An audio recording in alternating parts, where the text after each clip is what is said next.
Oh, gosh. And let me go to her page so I can copy All her. right.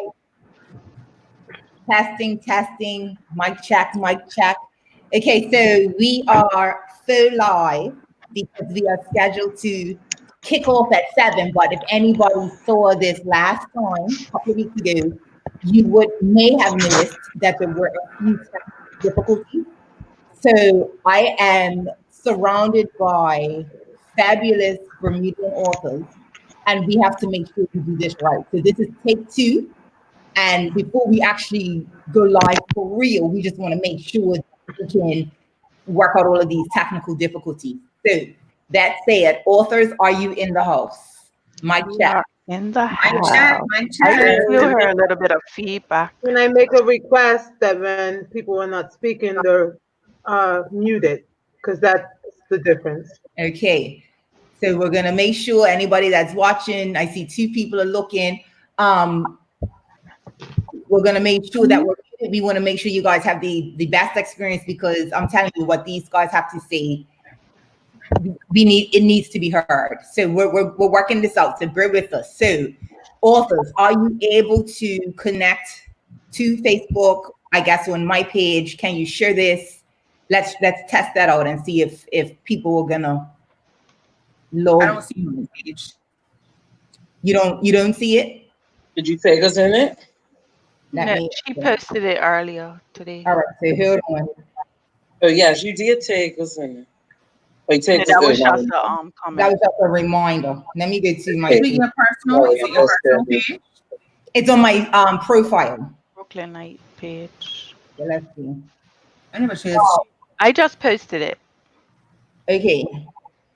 You did, Shanika? Yes. All right, let me get to your page. Okay, and it's running. Okay, I see 7 people are in. Now, if anybody's watching, can you guys drop a comment? Because I want to see if you guys comments come live, because that's something we were unable to do. So the average watching, drop a comment and see if we can see it. We have to keep the mic muted because someone is playing it. Let me see the technical stuff. Someone's playing it on their phone, their laptop, and is talking through the screen. Okay. There we go. That's where the feedback was coming from. All right. I see a comment from Troy Washington's giving us a thumbs up. Thank you. For those who do not know, that is my hobby. Thank you, honey. Slyn Johnson, one of our authors, she said, let us know you're here. I see 11 people. Let us know. Say something, guys. We're about to get live. This is like really exciting. I am privileged and excited and honored and all of that stuff to like bring this to you guys. So please give us some support. Drop something in the comments. Let us know. And also, you guys are able, if you have any questions for me as the host, for any of the authors, drop it in, and we're gonna bring you on. This is an interactive event. Thank you, Jasian. Jasian said he is tuned in. Okay, looks like it's working. So you guys are able to share this on your pages. All of that's working nicely now. Yep. Okay. All right. So let's talk real quick, not about the books, because we don't want to give people too much before the show starts at 7. I'm looking at my clock. We have about 8 minutes. But how do you guys feel right now? Like, somebody talk. Like, let everybody know, how do you feel right now? Wow, you unmuted me, so does that mean I told? Well, I feel great. I feel excited. I'm happy to have gotten through it. This is an excellent group. So if you want to write a book, hit up Brooklyn. This is a really good cohort to be a part of to get you going. I feel pretty cool. All right, and we're gonna get into 16 weeks, because part of this is about 16 weeks to publish. And for those who don't know, that is the the writing group that these guys were a part of. So we're going to talk about that a bit more, but really what we want to talk about is their books. At least one of these guys is a first-time author, but most of these guys have published before, but they're releasing, I know Sloan is re-releasing something that she did many years ago. So there's a lot of exciting stuff to talk about. So I can't wait to get this started. In fact, I kind of think, I think we should probably get started. So with that said, I have some special music. Shout out to my brother Leroy, who is a producer in Bermuda. And he did Brooklyn some theme music. So I'm gonna go ahead and play that to get this party started.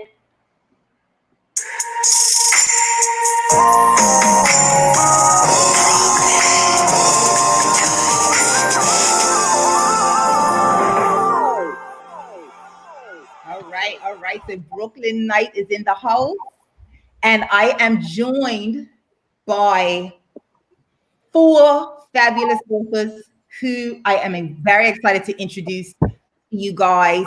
So I need you guys to unmute your mics, and I see Ariel is up first. Just go in line and let I'm not volunteering, I'm voluntelling people what's happening. You know what I mean? So I'm voluntelling Ariel that she will go first. Let everybody know who you are. You have friends and family watching. Talk to us. Who are you? I am born Shanika Jones. My pseudonym is Ariel Abiena, and I am the author of Her Seventh Summer. Mm-hmm.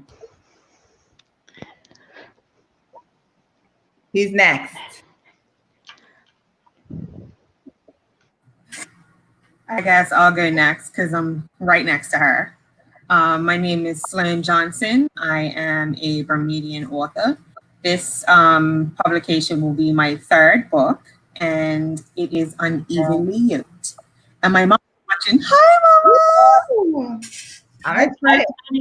Mama, drop a I'm saying I hope Granny isn't watching. We got some. So for those who are watching, we had some really amazing feedback from the first take of this show.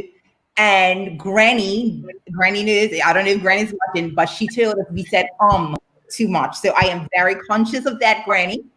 But Mom, Sloan's mom, you're in the house. I need you to drop a comment. So if that's possible, please feel free to do that. Okay, who's next? All right, so that's me. I'm Reverend Armita Apopa of Behold with the Popa Speaks. I am a self-help author and many other hats underneath that. But here I'm in my self-help capacity, which means I have helped myself. So now I can help you. Okay, wow. This is going to be very interesting. We can't wait to hear what your book is about and what you're going to help us with. So that's awesome. Okay, and finally, last but not least, is that everybody? Crystal, you in? No, I didn't introduce my book. Here again. Okay, my name is Crystal Leanne Eel, and I am a first-time author. My book is called The Homeless Entrepreneur. All right. Okay, guys. So we're going to get right into it. My phone's actually ringing. There's another author who was supposed to join us. And I see this. Thank you, Sloan. So I see I need to unequally yoked. Okay, thank you. I'll correct that when we get there. There's another author who's supposed to join us, but unfortunately, if he comes into the studio, I will definitely let him in. But let's get started because we want to make this happen. I need to know. So you guys were part of 16 Weeks to Publish. We're going to get into that a bit, but I really want to talk about your books. We talked a lot about plots and how to write a book, how to write a novel. And so over the course of the 4 months, you guys took the time to develop a compelling storyline. If it was self-help, you really began to think about what a niche and what the need might be, some, questions that readers may require answers to. But the point I'm making is you guys really took time to develop a plot or a theme for your books. Can somebody tell me what is the plot of their book? What is the theme of their book?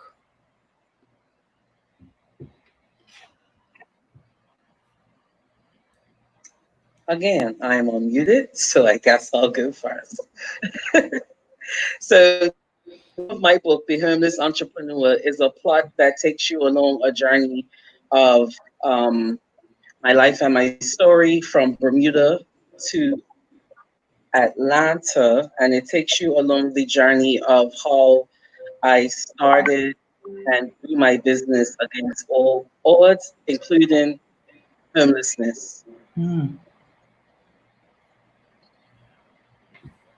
So your book is about homelessness. Now, is this a fiction novel? Is this something that you yourself experiencing? If so, can you tell us a little bit more about that? Okay, so this book is a nonfiction self-help book.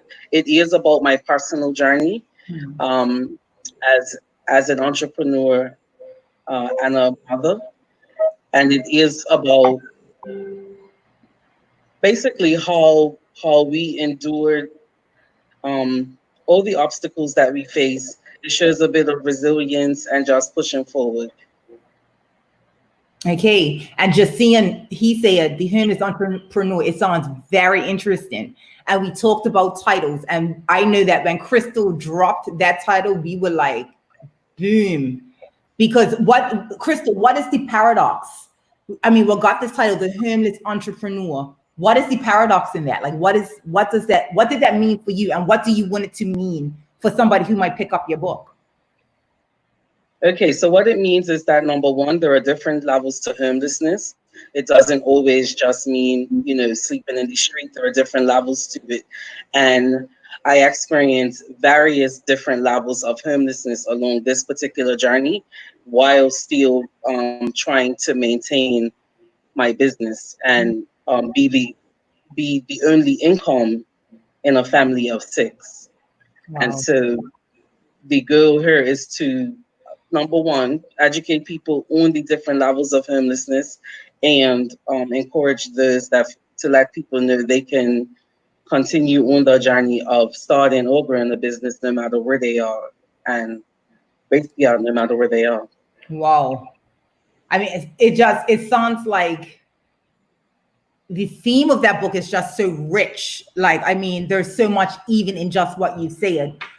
Basically education about homelessness, what it is. And I'm imagining it doesn't, we walk in town, we may see those individuals, in the bus lay by, but it seems as though homelessness could be something more. And furthermore, It sounds like this book is going to teach me skills or tools that I can use to kind of pull myself up from the gutter, for lack of a better term. Is that correct? Like, is that something? Yes, that is correct, for sure. Because when you're directly in the situation, it feels like I can never get out of this. You feel like you're in the worst predicament ever. And then, as you come out and you look back, it's like, wow, like we did that. And then you gather the resources that you used to overcome it. And then you could share it with somebody else. I remember even like saying, like, God, if you want me to be an example to help somebody else, then I'll go through this journey just to be able to give somebody else a few tips, but just please pull me out of it, So for us, as part of the book, like you said, the paradox was different levels of homelessness, and whether it was sleeping in a car, whether it was going to a shelter, whether it was being outside, whether it was sleeping on somebody's couch, it was not a fixed abode for myself. And that's what I really want people to hone in on when reading the book. Okay. All right. Thank you for sharing that. We're obviously going to get into it a little bit more. If you guys look up in the top right-hand corner, you'll see the actual cover of Crystal's book. And I'm going to try to get a bigger picture of it, but you see it's coming. It's going to be coming August, because anybody who's watching who is a creative, that works, especially when they come from your soul and when they come from your heart, not all the time can you put a time frame on it.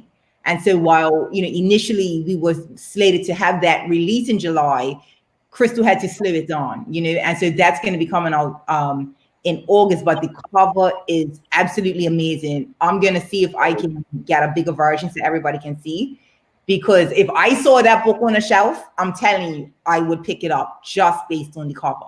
And then hearing what you've shared just so far, it sounds like a must read.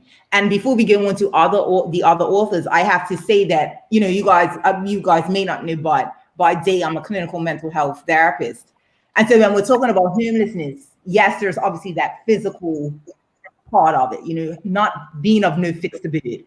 But then there's also the psychological homelessness, like just being displaced in your mind. So I may not be physically homeless, but in my emotions and in my inner self, I may be of no fixed abode, but yet have this vision to start a business or further myself. So I feel like this book might even be applicable for the person who may not be physically homeless, but in your emotions, you're just kind of all over the place. You know what I mean? Yeah. Okay. Yeah, so that's a great take. Go ahead. You were saying something? I was saying that's a great take on it as well. Awesome. I'm real excited for that book. All right. Who else wants to share? Who's next? Well, I guess I'm next to Crystal. I don't know if we're going zigzag pattern. Yeah, I was trying to give you guys a breather, but guess what? My first book is Conversations with Self. So in that book, released in July 31st, you are going to start to talk to yourself. No, you're not going to talk to yourself like in the form of craziness. I don't need you answering yourself, but you are going to journal some deep-seated answers on things, I'm sorry, Granny, on things that we have avoided and we haven't dealt with, And so it's exciting to me. I say that because I need an emotional pause, because a conversation with yourself is not always, sometimes you do have a lot of ums and ahs and whoa, So I want people to be able to journey with me through communicating within, having courage in adversity, just finding strength within themselves to have a better conversation, which runs you over to The Truth Unlocked. So once you buy book number 1, then you have to buy book number 2, because book number 2 is all about, now that I had this conversation and I'm harnessing this truth, what do I do with it? Mm-hmm. So, Reverend Amisha, as an author, are you telling us, are you guaranteeing the reader, or are you suggesting that, because I think you said it in the beginning, in order to be a self-help author, you have to have been through this process yourself. So are you saying that you've had conversations with yourself? And if that's the case, what has that process looked like for you? Well, yes, I've had conversations with myself. A very interesting thing is that this is Conversations with Self. This is the second edition of that. The first edition you will now see snippets of the first edition in the second book, The Truth Unlocked. And Conversations with Self is a new level of conversation I had with myself. So what am I saying? My first conversation with myself was very emotional.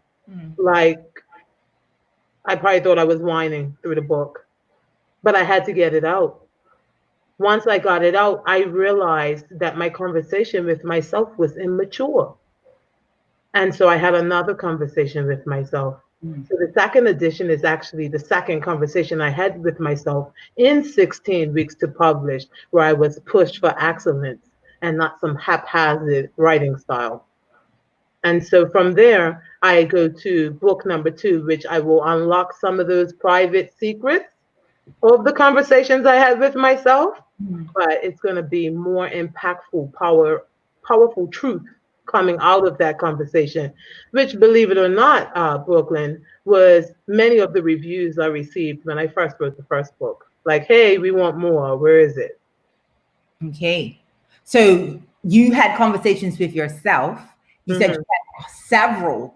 So does that mean that for me, over the course of my existence or my lifetime, I need to continue having conversations with self? Is that something that the book is suggesting? Yes, it's suggesting on awareness, right? We cannot predict the future, but we can predict our decisions.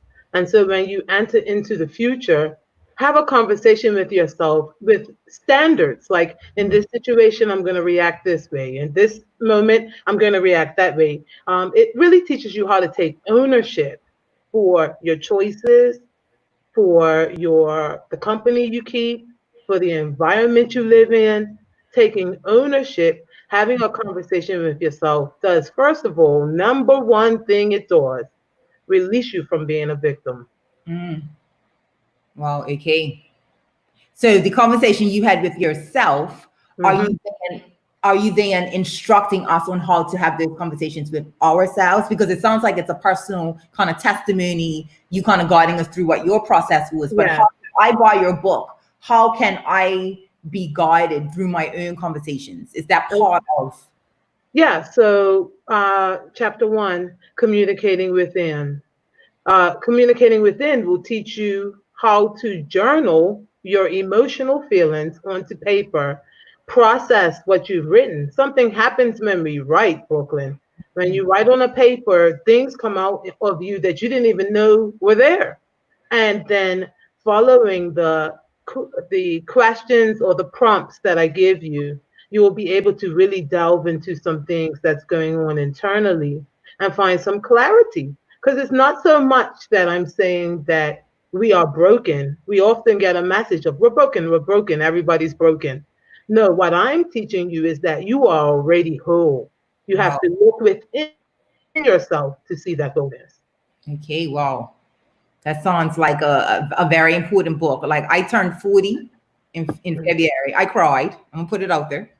But I had a conversation with myself, you know, but I didn't have your book at the time. But say that to say that we hit different milestones in which we do need to kind of have these conversations, these check-ins to say, you know, where am I?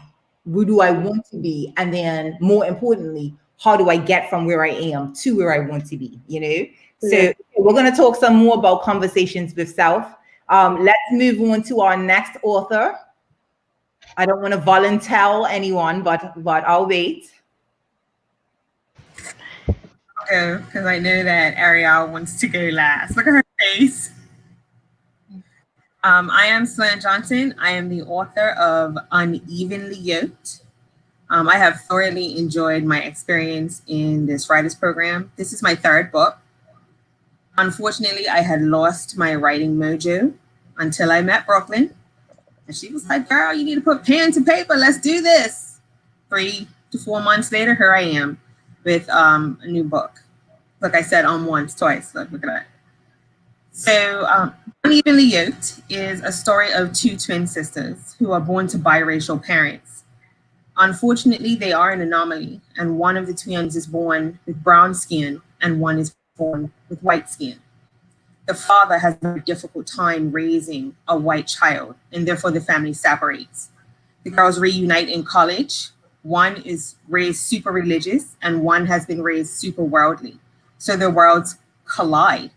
They have a lot of questions and very few answers. And so they go on this journey together, not just to reunite them of common ground between their mother and their father. Amazing journey. The book deals with a lot of the issues that are current in society today. It faces a lot of race issues, a lot of, the girls face a lot of prejudice. And the book shows parallels, how one sister is treated versus how the other sister is treated in the same situation. So it gives the reader an opportunity to see what it's like to be a white passing woman and to see what it's like to be Black, but not feel like you fit into the Black community at all. It's that I'm too dark to be white, but I'm too white to be Black scenario. So it's really interesting. And in the end, it all comes to a head. I can't give away too much because then nobody would read it. the book has brought out it's made me question myself, as I'm writing it. Like, it made me rethink how I view religion, how I feel about the church. I was raised in the church. It's also made me think about how other people may view me as a light-skinned Black woman. So it's given me a lot to think about, and I'm hoping that the readers enjoy reading it just as much as I did writing it. So, I mean, there's so much for me to pull out of that. First of all, the term white passing Black woman, that's a real thing. It is a real thing. Can you tell us about it? Talk about it a little bit. So the first time I had ever heard the term passing was first I had heard discussions with my own family. My great grandmother was white passing. She was a mixed race woman who passed for white and lived the majority of her life as a white woman. Again, in high school, I read the book Passing, which also gave, the story of a Black woman. She was born to a white father and a slave mother, and she passed as a white woman, which meant that she didn't have to endure slavery the same way her siblings did. So it's an interesting take on what you can get away with, if you're light enough. And then as I got older, I started to understand what white privilege was a little bit better. I did go to a high school in the US, which allowed, and it was a majority white populated high school. So my friends and I used to have really in-depth conversations about what it was like to be me versus what it was like to be them. So I want to ask a question, but Nia Simons, who's tuned in, she wants to know if Unevenly Yoked is fiction. And that was actually one of my questions I had listed. So thank you for that, Nia. It's considered realistic fiction. So while it's not exactly my story, the stories that are depicted within the book have been inspired by real life events of not just myself, but other people that I know. Okay. I'm just looking through because the comments are coming in. I'm grateful for everybody who's watching. You guys, really grateful for your interaction. Nia said it sounds good, and it really does. It really, really does. Amisha confirmed that it is realistic fiction. And Eugenia Robinson, who I think is Crystal Lynn's mom. So we got mamas up in the house tonight. Mamas are in the house. She said, wow. And it really, and again, I can't get away from it. I'm a psychologist or a clinician by nature. I mean, and so I'm looking at this cover, and again, it's up in the corner, guys. Look at it. This cover, first of all, I have to give a shout out to Kelly Martin. That's the lady I've been publishing for 2 years, and she has done pretty much all of my covers. And so she worked with the members of 16 Weeks to Publish. She did this cover. Sloan, tell us about this cover. Let me wheel it back. When you first saw it, what did you think? Wow. You have to describe what you want to her in words. She has to be able to understand your vision. And, as a graphic designer myself, it's hard to take somebody's, vision and bring it to life. And she did that almost effortlessly. I think this was like the second iteration that she sent me, and I was like, bang, that's it. So the two girls on the cover are my twins. So they are twin sisters. Mm-hmm. And, this actually happens in real life. If you are a biracial couple, you have a 1 in 500 chance of having a set of twins that looks just like the girls on that cover. It happens all the time. But, these girls, they fly under the radar. People wouldn't even think they were related, let alone sisters. So this cover depicts the characters. It captures the characters in this story. I mean, I think because Kelly, I think she said, correct me if I'm wrong, but those are actually sisters. Am I wrong with that? So for those who are watching, the characters on Unevenly Yoked are literally the really twin sisters. So I just think that's powerful. And when you now think about the story and the plot and what's happening, I can't even imagine what this book is going to unearth, you know, because it's realistic fiction. So obviously there's that embellishment, there's that fictional element, but at the same time, there's that lesson or that takeaway or that thing that the reader is going to walk away with. And I know that in teaching 16 Weeks to Publish, and even for me as an author, I'm a romance novelist. But even in my romance, there's always some nugget. There's always something that I want my reader to close the book and think about, whether it be the strength of the emotion of the characters, something in the plot. And I just have a feeling that this book, Unevenly Yoked, is just going to, I'm going to close this book and just, you know, have questions or be just intrigued to maybe where I'm just, you know, doing some research. So Sloan, and we're going to get to Ariel, but Sloan, was there any research you had to do to write this book? There isn't much research. And you know what? We use the term realistic fiction because that is a genre of book, right? But to be quite honest, it's just realistic. By saying it's realistic fiction means that I somehow diminish the experience of people who have actually experienced what I'm writing about. You know, there is a riot in the book. There is racism in the book. And these are things that people live through every day. So it's most definitely not quote unquote fiction because, you know, this is the Black experience. This is the white experience. These are real experiences that real people have every single day. And I hope that it does raise a lot of questions. I hope it really makes you rethink how you talk to people, how you react to people, you know, just how you carry yourself in your day-to-day life. Because whether we want to believe it or not, I wrote what somebody's life actually is. And that, like, I feel like crying just thinking about it because some of the stuff that I wrote is like, how can people survive this stuff? But it's stuff that happens every single day. Yeah.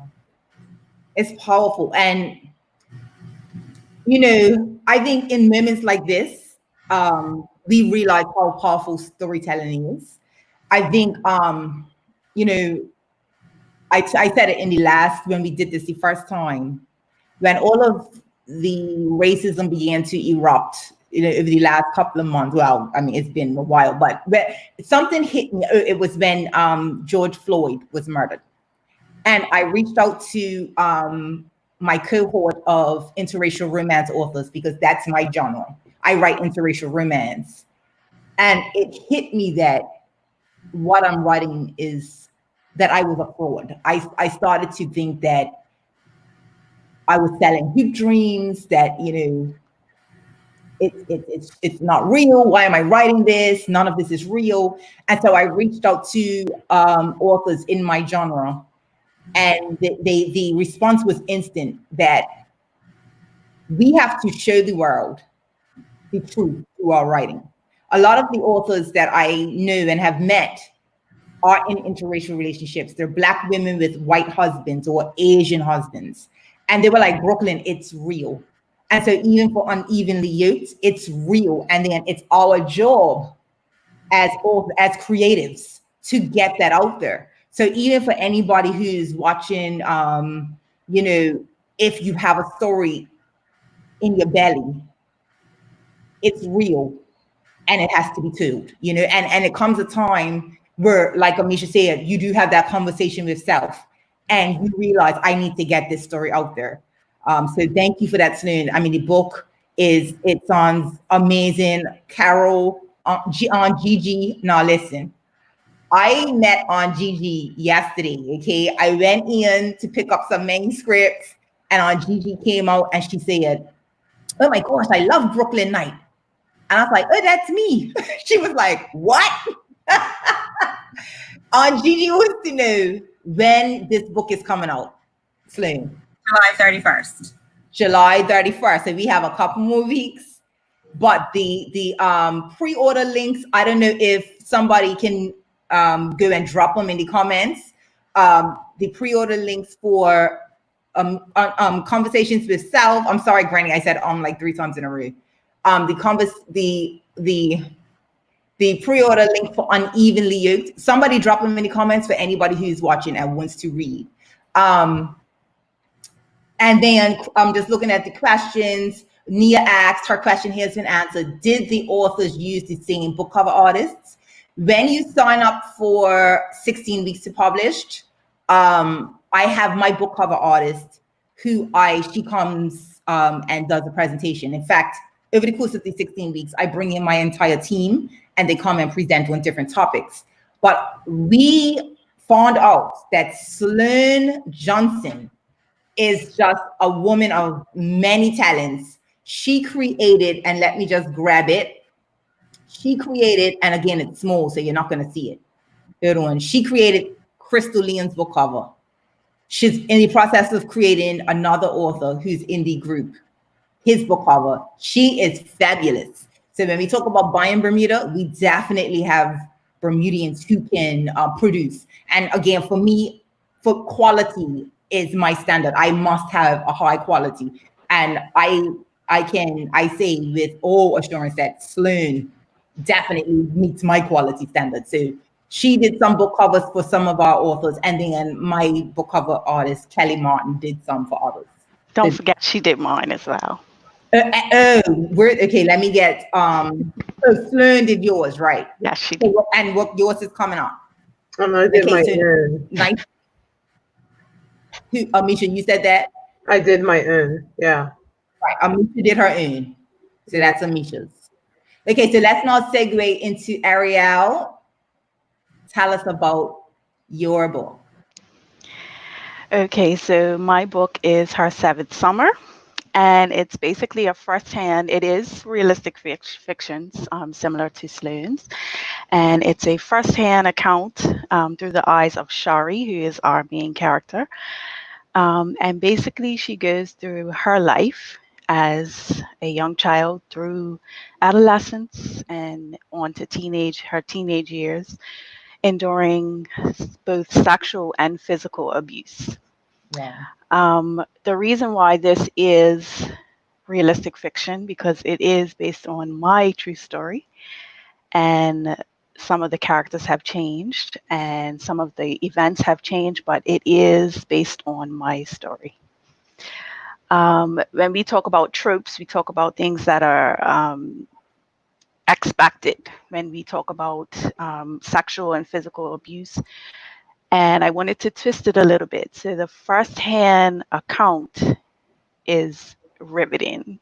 For me to actually write from a firsthand account and actually know that someone's going to read exactly how I experience it is, it was therapeutic, for lack of a better term. Very therapeutic as far as letting go the things that I thought I had let go.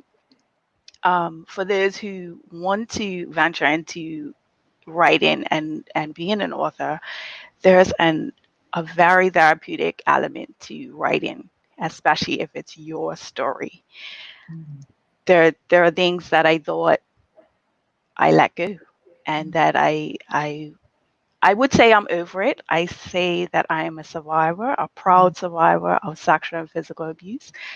However, there's things that trigger your emotions, and not to say that you're not over it, but there are things that you thought you buried forever.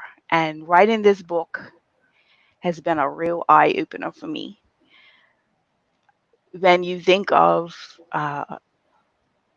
being a heroine or someone that's reaching out and trying to help others, you never think of writing your story, but these are the things the tools that you can use to help someone else. And I was telling Brooklyn the other night is that if I've helped at least one person, then my purpose on this earth has been fulfilled. Wow. So why now? Well, outside of Sloan Johnson twisting my arm, I have been talking about writing this particular story for a very long time. Those who know me well know that I'm a self-proclaimed advocate for childhood sexual abuse. And with the coaxing of Sloan and then this very timely 16 weeks to publish, it was time. This was like there was enough signs and signals and flags, to prompt me to just go ahead and do it. Given that we live in Bermuda, we can travel across this state line and that state line. And I know I've had people, oh, you must be writing about you. No, I'm not, but this is Bermuda. What, if any, trepidation did you experience as you began to put your story onto paper? I did think about, especially family members or people that are closely associated with my story. The reason for not a memoir, but a fictional, realistic fiction, is that I'm able to twist it around. I'm able to change different events. I'm able to change names. I'm able to change a lot of things so that it doesn't specifically point to any one person, or people can say, well, that must be so-and-so or whatever. And going back to my pseudonym, when you think about putting it out there to a wider audience, I just wanted to separate myself personally from the story, because I don't want people to then miss the message in the story by worrying about who the person is that wrote the story, if you understand that. So I plan to write more realistic fiction, and with that comes detaching myself as me, the person who's writing it, to then actually push the actual message that's in the story. Awesome. And that was actually one of my questions. And well, I write under a pseudonym. For those who don't know, Brooklyn is not my real name. And there's a reason why I created Brooklyn, and it's such that now, I don't know, I'm a therapist. So if anybody thinks I need therapy, I have a couch that I can lay myself on and sort it out. But Brooklyn is her in person. After 2 years of consistently writing, Brooklyn is different than the one who goes to work every day, So you kind of touched on why you've chosen a pseudonym. Sloan, you kind of have one. Tell us about your thought process when it came to, and so Sloan is named Sloan, but she was very deliberate and strategic about how she wanted her name to look on her covers. Sloan, tell us a little bit about that process for you and how you came to make that decision. It was really Amisha. I was considering publishing on a pseudonym. I have in the past, and I think that my name is Sloan Johnson. I think that's an amazing author name just by itself, even with my maiden name, Sloan Wilson. But there already is a Sloan Wilson author out there. It's a guy. But so just to differentiate myself, and Amisha said, your name is, I'm always hating my name, by the way. Sorry, Mama. Because it's a boy's name. So, when I email people or before they meet me, they always think I'm a man. And then, I walk into the meeting in a skirt and heels, and they're like, oh, okay, my bad. But Amisha was like, that name is a hot name all by itself. Just use your name. I hadn't really thought about just chopping off the last name and presenting myself as who I am. And I am Sloan. What you see is what you get. So again, look up in the top right. I am so mad. Next time. So, this is, a trial. Well, it's not a trial run. This is the real thing this time. But if you look up in the top right again, you will see, so Sloan, tell us about this really quickly. This is her next book. So before she goes, I tell people in cohort 1, I told them, I might have said it in cohort 2, it's like getting tattoos. I personally have 17 of them. I'm very strategic about where I put them, so you would never know. I'm try to be very classy with mine. But writing books is like getting tattoos. You get one and you just keep going. Sloan has a pre-order out for the next book already. It's up in the corner, but you see how hot her name. Like, look at it. I mean, I can't even make it big. Look at it. It's just hot. It's hot. Sloan, tell us really quickly about Bittersweet and when it's coming out. So Bittersweet was the very first Well, I can't say the very first thing. I did publish once when I was like 9 for the Bermuda Library, Children's Library, little book club thing they had. But Bittersweet was the first novel that I ever put out. And it started out as just an email, little laughy, jiffy thing between friends. And the next thing I knew, it was 100 and something pages, and it was a book. But as a first-time publisher, self-published, with no guidance, the book had a lot of errors in it. It wasn't printed right. I did get a lot of support from, all of my fellow Bermudians. I had some people overseas purchase it as well, but it needed to be redone the correct way. So I have rewritten it. All of the characters' names have been changed. The storyline is still the same. The characters have changed, and there's been some extended content. So the book is actually a little thicker now. So if you have read the first version of Bittersweet and you thought that it was hot, well, guess what? The second edition is even hotter. I suggest you read it with your air conditioner on. Seems like you're taking a page out of Brooklyn's book. No, listen. Brooklyn's book. I've had a lot of my church family, oh, I'm buying your book. I'm like, I don't know if you should. Sounds like Sloan is taking a page out of Brooklyn's book. Reverend Amisha, you told on with your name a bit. Tell us about what your thought process was.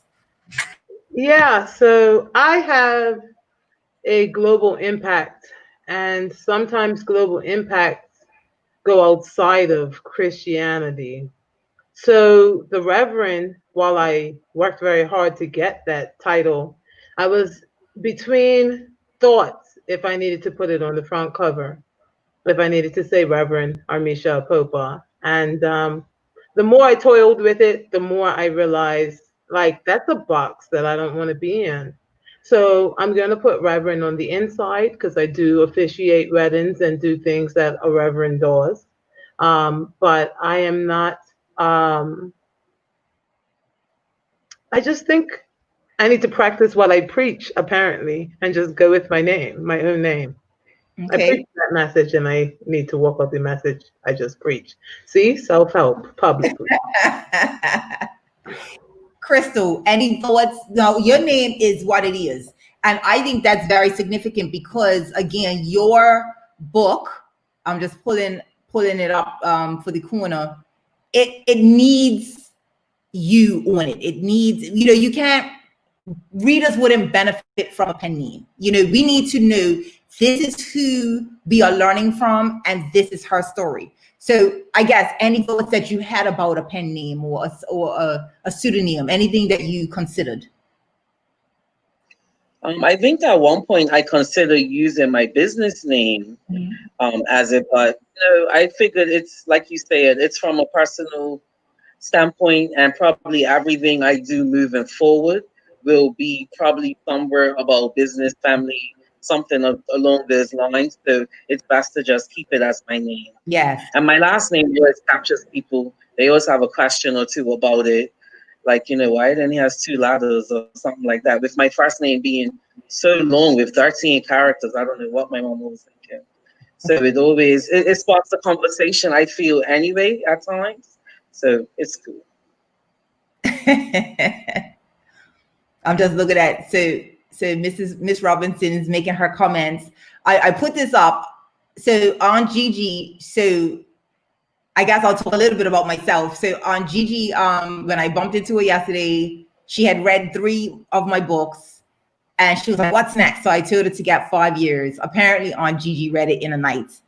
And she instantly went and bought Pied. And now she's got the fire emojis given. So real quick, guys, Pied, I redid. Who remembers the Pied Piper of Hamelin?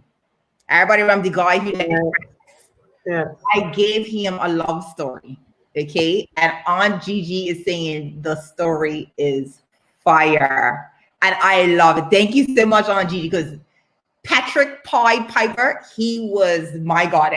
Out of all of my characters, Patrick was up there for me. I really liked Patrick.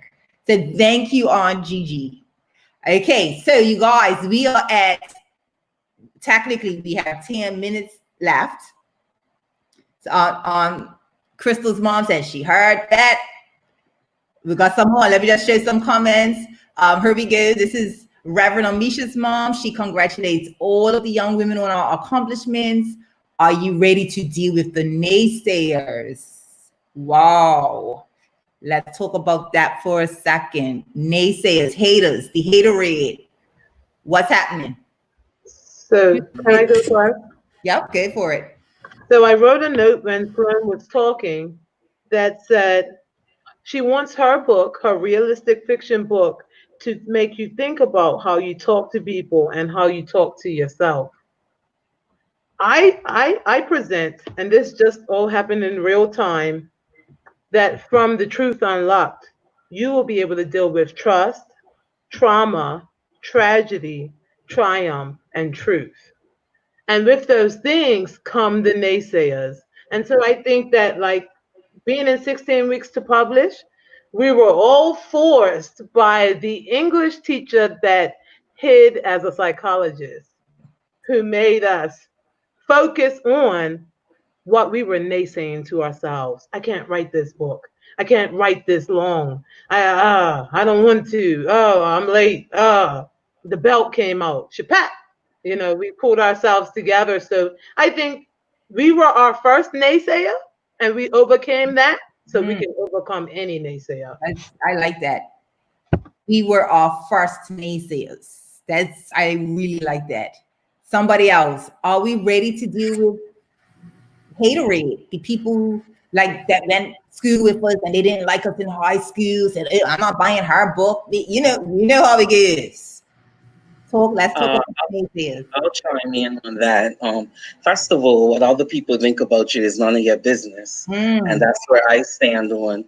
Second of all, the naysayers, and I'm so glad that she said that. That's a great question, because one of the reasons that I think that my journey was so long was because of the criticism that I felt before I even told anybody. Because this wasn't my first time going away to school, and I wasn't even going away to school. I was now married and relocating my family. So this was way different from the other times that I ran away. So everything was perfect. The house was picked out. The schools were picked out. We had our car. Everything was perfect. And for it to go downhill the way it did, and then to call home and be like, "Really, Crystal, again?" So I didn't.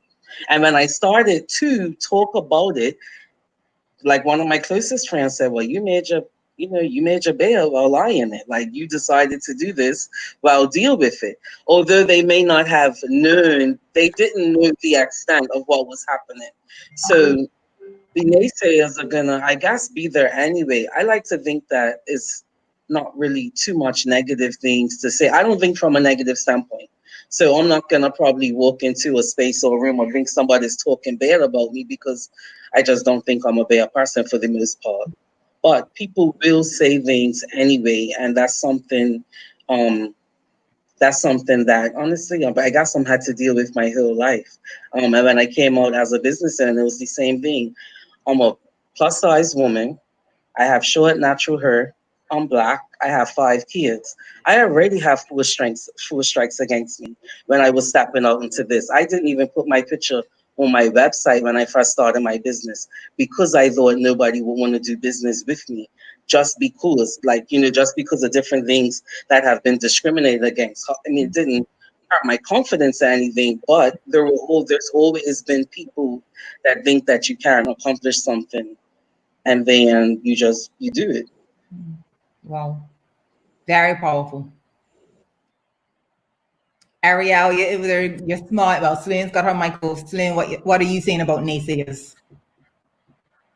When I first published Bittersweet the first time, I published it underneath the pseudonym Lyric, because I was afraid what people would think about me writing an erotic novel.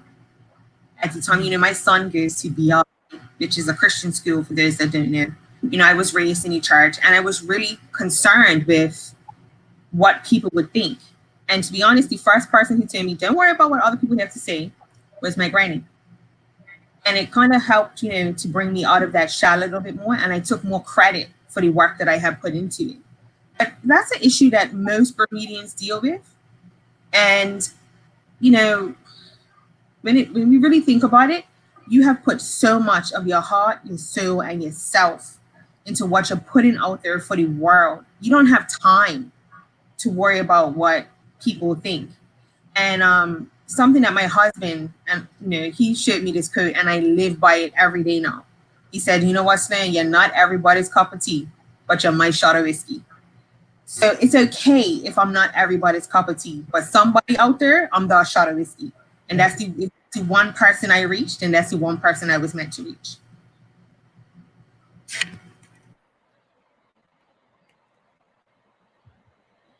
Ariel, do you have anything to say?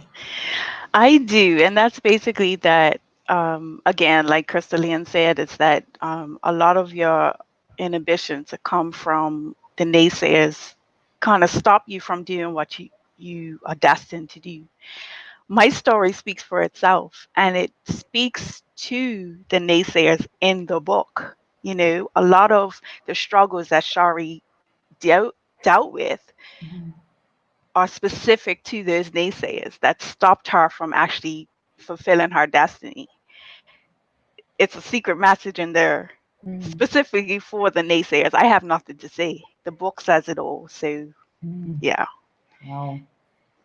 Can I make a statement? It's Sloan again. Sloan's always good for jogging the memory in the group. When I was 5 years old, I went to a specific school, and you'll find this in book 2. I went to a specific school which was Catholic, and there were only 5 Black kids in the entire school. I got in the top 5 for athletics and the top 3 for academics. The nun immediately said to me, "Hey, this is not for you. You're a little Black girl. It's fine for you to be in the top in sports, but it's not fine for you to be in the top in academics." I feel like even then I was dealing with naysayers. So I just think sometimes, to get the diamond out of the rough, you have to apply pressure. And sometimes that pressure is the naysayers. So I have a quote that I have received from one of my mentors, Dr. Cindy Trim, who says, listen,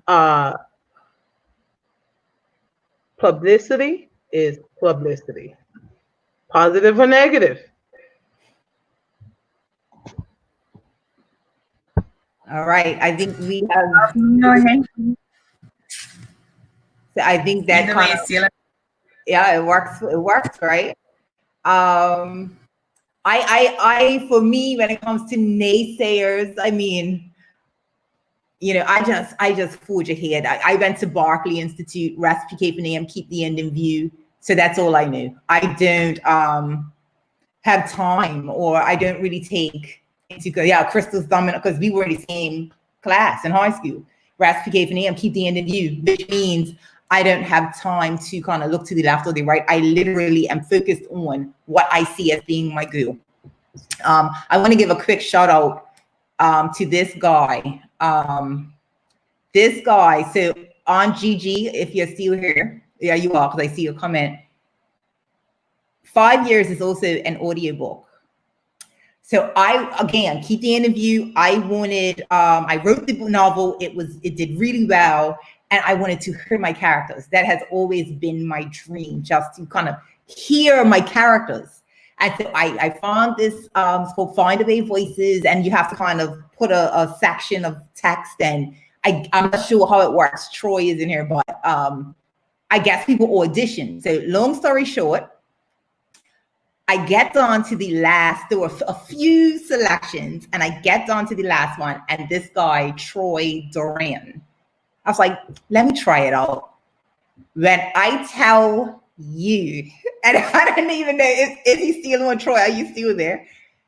I heard this man's voice. I wish, if you go on Amazon, put in 5 years Brooklyn Night, click Audible or audio, and you can hear like a sample, you will hear Troy.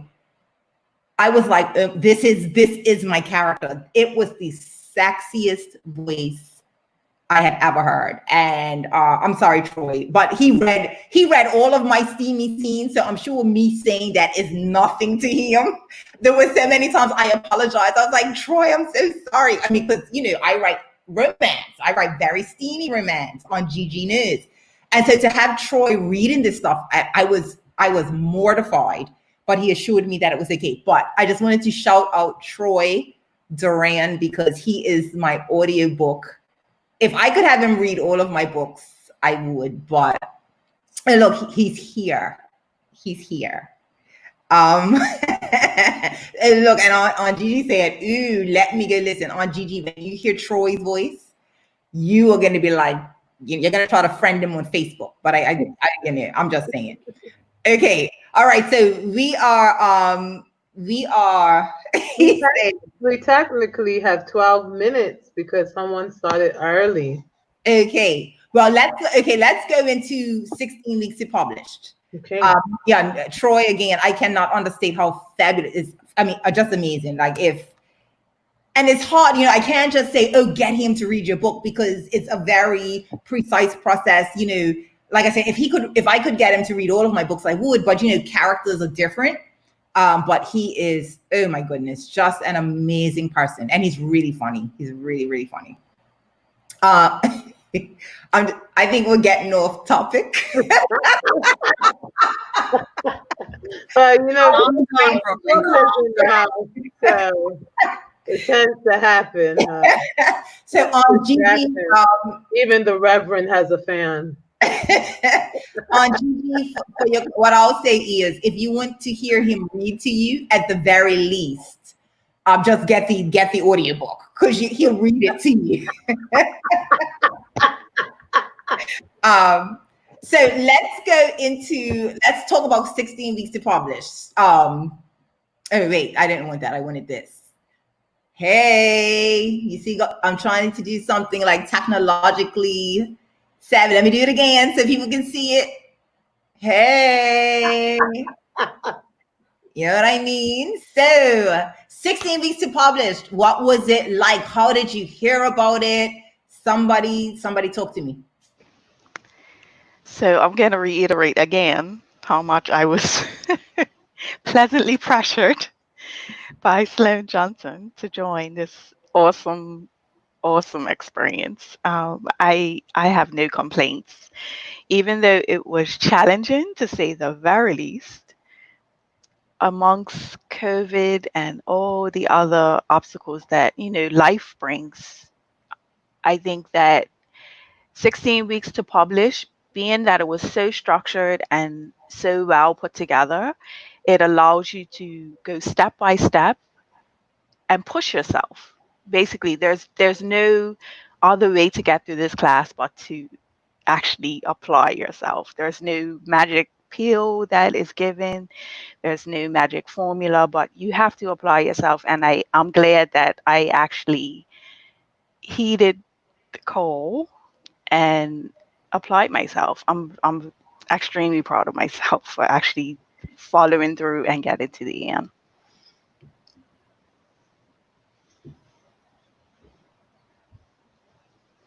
Don't all jump at once to share your excitement for my course. All right. I thought Sloan understood order, but she still doesn't. So it was your turn next. But no, we had fun. As you can see, we guys were all like sisters during a time of a pandemic. On a serious note, since I'm the Reverend, you can feel very alone. We're all sheltering in place. You can't go out. You can't hang out with your friends. You can't hang out in the office. You can't hang out by the coffee machine. Like, you're just alone because we were all running from germs. And this cohort showed up in my life by surprise. I hit up Brooklyn, who is a ghostwriter for very few. And I was like, hey, you're going to ghostwrite my book? Like, you could start now. And she's like, why would I ghostwrite the book that you lived? So it caused me to, and she was like, by the way, tomorrow starts or continues a class. And you can join this class, and I'm sure you'll be an established author, like on the level that I wanted to. I wanted to write more. My books were too small for me, so I wanted to make them a little thicker. And I came to cohort 2, and there I got all kind of gems like Crystal Owl, and you know, I want to call her. I can never say the author name for the A girl. Um, when I say it, this might go with Tisha's book, but it always comes out as Areola. So I'm just like, that's not it. So I don't know if it's the steaminess of the class or what's happening, but I'm really struggling to get that word together. So, so that's why I hesitate. Trust me, I love Ariel, and she's great. But every time I get to say it, it's Ariola, and that's why I pause. Like, so I need to pull myself together. And of course, the infamous Sloan, she has just been a gem and a jewel and a gift to me in ways I could never imagine. And so a real sisterhood was formulated. And so I want to just sell it. Not only are you going to get real English classes, if you struggled in English, you need to come here. You can't write a book without knowing where to put a full stop. You cannot write a book without knowing where to put a semicolon. It's not just fluff. It's not just fluff. It's not fluff at all. It's English. It's relationship, and it's also fortitude. And for that, I say thank you, Brooklyn. Oh.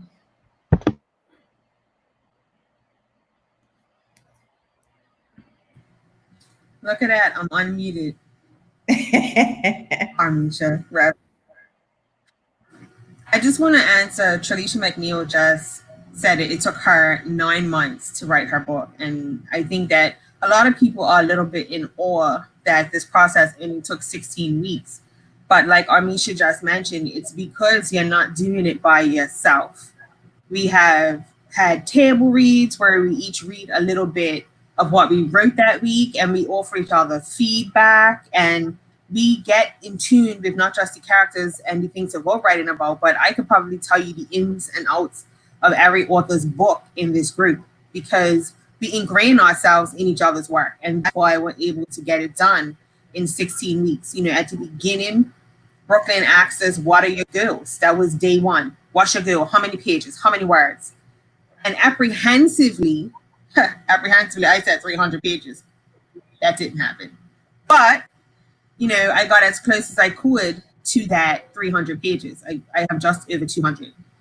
The point is that I only would have had 50 pages if it wasn't for every other author in this group pushing me to say, all right, Sloan, you know, keep going.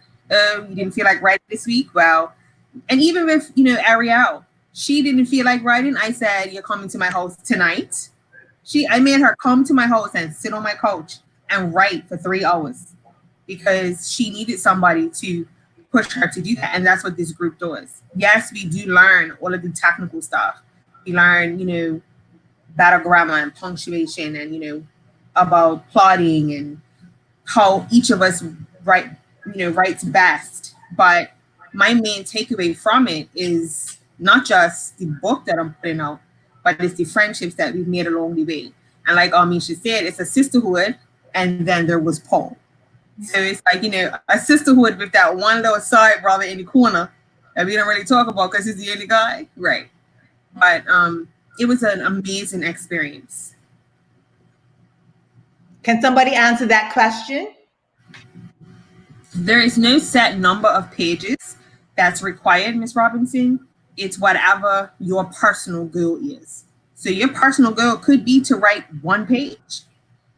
But, you know, for especially for those that have written before, you always want to exceed what you have done in the past. So in the past, my first book was 100 and I believe 30 pages.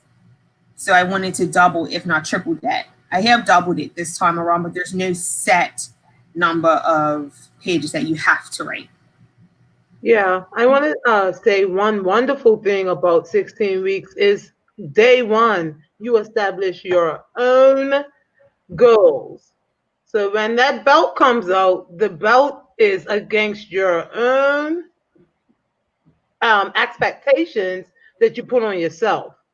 So there's not like, I mean, a book is anything that has a cover and has pages. So, you know. Okay. All right. My turn. Yes, go ahead. Okay, so I want to say this. I got into this course. Well, I guess by God, because a couple of weeks, and I shared this post with our group, a couple of weeks before Sloan put out Who Wants to Write a Book, I shared a post from a few years ago that says, I want to write a book. And I was going to put my mind to doing it, right? And so when Sloan came out with the group, and I went and I said, okay, Crystal, you can do this. I would have to miss Pearl class on the Friday night, which was the original night, which was a huge choice, by the way. So I said, all right, it's worth it. However, I was not expecting the challenge that I got. And for me, it was very challenging to myself. And when we spoke about this yesterday in our last class, Misha made a very good point about really the challenge was just against myself for the most part, right? I had all the tools I needed. When I say Brooklyn gave an immense amount of information in each class, really, we probably could have went for 3.5 hours each week that we met, because it was just so much good information being shared. We learned a lot, and she's very regimented, so she was a stickler for time to get through everything that we had to get through during the class, and she really didn't allow much leeway. So the course was just a great experience. I probably gave up about, I want to say about 3 weeks ago. I probably attempted to give up. I did.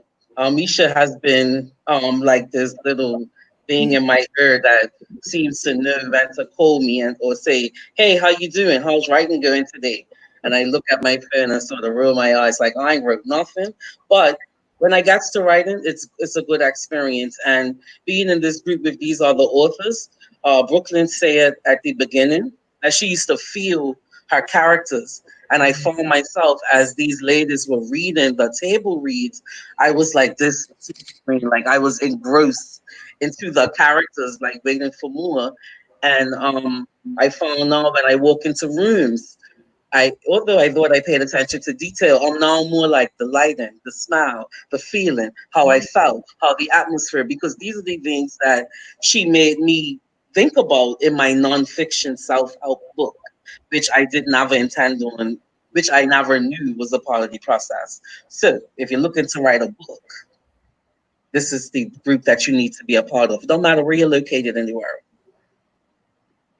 Well, I want to say, you guys, I'm a teacher at heart. I love to teach in my professional life. I was doing my PhD and almost finished it, and then my characters were like, write about us instead of about that statistical analysis. And so I literally, part of my story is that I was a PhD student and I stopped because my passion just kind of took over. And I love writing. But not only that, I love teaching others how to write. And I'm grateful we have Trelisa in, she has this comment that this is an awesome group, but she's also made some other comments about as it relates to grammar and that's it. Different things.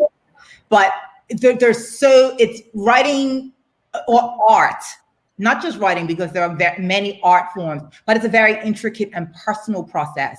And I think that, one thing that the group environment really fosters is that but it's called group mentality, but just that cohesion, the sisterhood that has been mentioned, and the brotherhood, because we did have Paul in the group. But it was such a joy. I look forward to cohort 3. I've been made to understand people are already interested in it.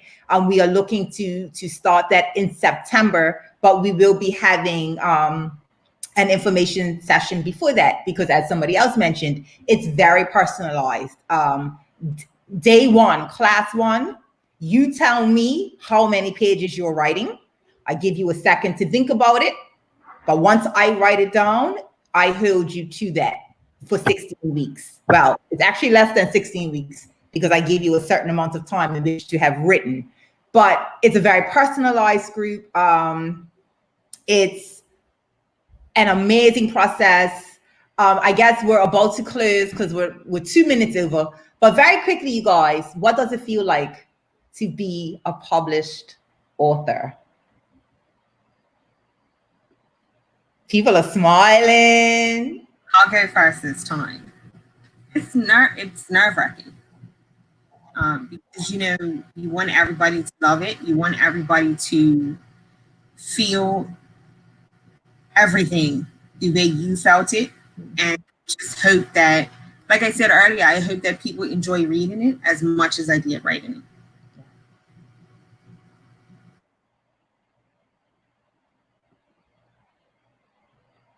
Anybody else?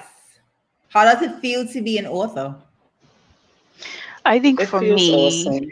oh, sorry. That's it. It feels awesome. Go ahead. Sorry. For me, it is a huge sigh of relief. It's a weight being lifted. As therapeutic as it was, I am ecstatic to have it finally out of myself and onto some pages. I'm excited. For me, it's more destiny. I honestly don't have any excitement emotions. I have, like, it's about time emotions. I am intending on becoming a rapid release author. That's why I'm releasing 3 already for pre-order. That's something else you learn in the course. I won't tell you how often you have to release to be a rapid release author, but you can sign up for the course and you'll find out. And that's very challenging, Brooklyn, because a rapid release author is the person who releases a book quite frequently. And so just stepping to a new challenge is really what's on my mind. Of once I hit this out, I'm not worried about people liking it because it changed my life. So I know it will change yours, but I'm worried about people wanting more. And I have to fulfill this appetite of change, right? So that's a little nervous. Was that everybody? Lynn? Add one thing real quick. I think it's important when talking about 16 weeks to publish that everybody knows that anybody can write. Anybody. It doesn't matter how old or how young you are, what you look like. What matters is what's in your heart and in your head and in that vivid, swirling imagination that you have. Anybody, it doesn't even have to be a novel. It can be a children's book or a memoir, like Ariel was talking about earlier. It could be anything, but you will imagine what could potentially come out of you when you actually put your fingers on the keyboard or put your pencil to that page. If you don't put the pencil there, nothing's going to happen. But what's meant to be on the page will be on the page if you just start. Jay Maestro is asking, what's the age? I would say the individual simply needs to be able to, because there is a lot of theory, and so the individual would need to be able to attend and digest the theory. So there's obviously writing, but my goal is to teach, and again, my product, I have a certain standard, and so my guarantee to anybody who comes under Brooklyn Knight Enterprises or me is that the product will be of a certain quality. And so in order for that to happen, they must be able to digest the information and then apply it in a certain way. So it's more than writing. And I think as we as authors know, it gets to the point where you have to take that creative hat off and put the business one on. And so in 16 weeks, we talk a little bit about that. But in general, there has to be a shift. So to answer your question, Jay Maestro, that the individual just needs to be able to attend and apply the information, if that makes any sense. Maybe 16. Yeah, I think that's, 16. yeah, I that's think 16 is the yeah, a good age. I think so. or I would say 16 is a good age, but I wouldn't necessarily put a cap on that. And I know that Brooklyn, we have talked in the past about having a youth cohort, specifically because some of our young people are experiencing traumas and, having these life experiences that we may personally not have had until we were a little bit older at an even younger age now. So giving them an avenue and the ability to get those feelings and those emotions out on paper. I'm sure as a therapist, Brooklyn, you tell people all the time, journal, get it out, because journaling is therapeutic. It's the same thing with writing a book. And they're able to get those feelings out in a fictitious way where other people can read them and understand them at the same time. So if you have a young person that is interested, I wouldn't say no, but I would say have the conversation with Brooklyn first. At least open the door for the conversation rather than say that your child is too young. Yes. And thank you for that, because we are in the process of putting together a youth cohort. So to answer that question again, J Maestro, if it's a young person, we would tailor the curriculum so that young people can derive maximum benefit from that. So Brooklyn, Mm-hmm. before we wrap up, can I ask you a question about Metal Monkey? Of course. Yay. So I heard from a little Tweety Bird that is your latest release. And while you've been known for interracial romance from the Black woman, white men perspective, you have crossed on over to Asia. What is that about? What is that about? Okay, you guys, I am so excited. I'm just trying to upload the Metal Monk. I actually put it on Facebook, so maybe so this is. Ooh. I see. I know you see us. Let me see if I can. Okay. Well, anyway, and it's up in the right-hand corner. Okay. So anyway, Metal Monkey. Like, what did you ask me? I'm saying. So this. This is an example of how your characters are like real people, because I am like totally blushing right now. I don't even remember what the question was. What was it? How did you cross over to Asian from the Black woman, white man? Why did you cross over? So for me, my writing process, my characters show up. I have no say. I have very little say in what happens. They tell me what's going to happen. In fact, if you go to my Amazon author page, I have a disclaimer at the bottom in which I say that Brooklyn works in collaboration with her characters, as she works very hard to give them the happily ever afters that they deserve. So Yukio, and I'm not saying it right, I know because I have consulted with Garen Wilkinson. I have no idea if Garen is watching, but Garen lived in Japan as an exchange student, and his lovely wife is Japanese. And so Garen has been really helping me with this. And I think I'm supposed to say his name, Yukio, something like that. Yukio, as opposed to Yukio. But I'm just going to say Yukio because it's kind of like Ariola and Ariel. I'm just going to stick with what's comfortable for me. So Yukio just showed up. And he was just like, you have to write this story, but I guess a little bit deeper. I am a metal monkey. And I found this out, I can't remember when, but I told you guys I have 17 tattoos, but here's my monkey. And as I began to explore the metal monkey traits, somebody on Facebook was like, you should write a book called Metal Monkey. And so then Yukio showed up, and that's pretty much how I transitioned from BWWM into what is called AMBW. Now it's all multicultural and interracial romance because that's my genre, but I'm just shifting the cultures a bit. Okay, and so is that, did that require a lot of research? Like, crossing over to another culture? What did you experience there for people who want to write about things they haven't experienced? Yeah. So there's this age-old saying, and it's not really validated anymore, but they used to say, write what you knew. And so people would really shy away from writing different things because they didn't know about it. Especially in this culture, these cultural times where, everything is Black Lives Matter and, cultural appropriation. So there's a lot of tiptoeing around what we can write. Or not what we can write, but what we feel comfortable writing. For me, my books, I write romance, but a lot of research. My books are very detailed and very accurate. So much so that for Meadow Monkey, there's been research into where he lives. I have to see what the place looks like. I want to know what it smells like. I need to know about Buddhism. I need to know about the history of Japan. I need to know about their cultural beliefs. So for me, there's a lot of research that has gone into Meadow Monkey. Indeed, all of my books.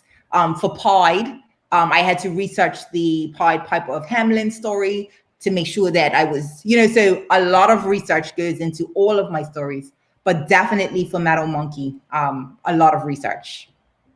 Excellent. So we won't be finding any tropes in your stuff. That's a good question because this is my first time writing AMBW. Okay.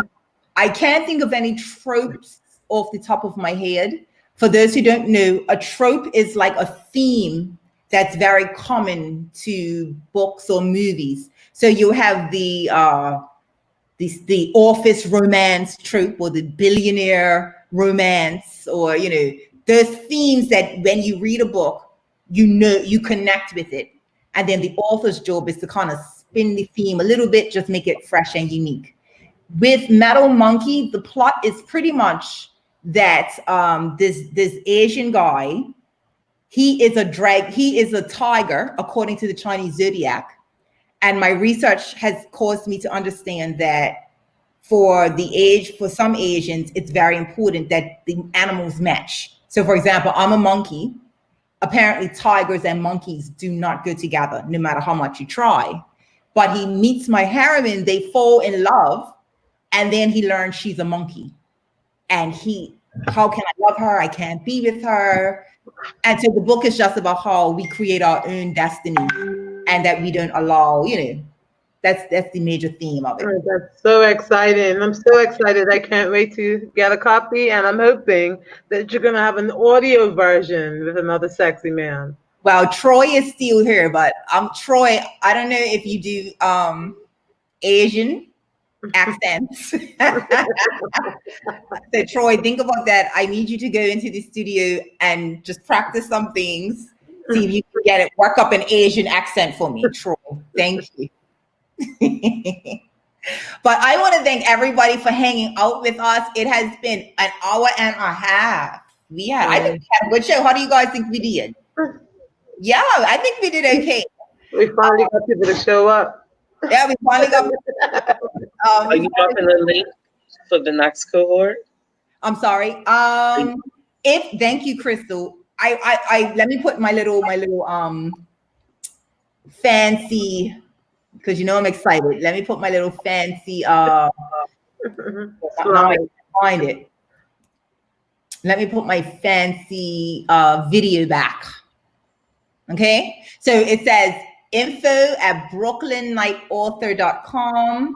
If you're interested in learning more about 16 weeks, I'm just gonna type it in here also in the chat. Hit me up, info@brooklynlightauthor.com. Send me an email, let me know you're interested, and we will get you published. I mean, that's pretty much what we do. We publish. This is the publishing club.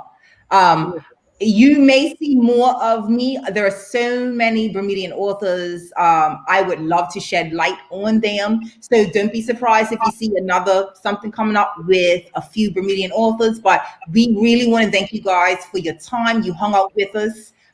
Thank you so much for the comments. Thank you for the interest. Thank you for listening to these amazing ladies. These stories are really going to be mind-blowing, and it has been a privilege to work with each and every one of you. So thank you very much, and we will see you all On the bounce. On the bounce. Bye-bye. In the bookshelf. At the book signing. Yes. And August, shout out to that. All right. Talk to you guys later. Bye-bye. Bye. Bye-bye.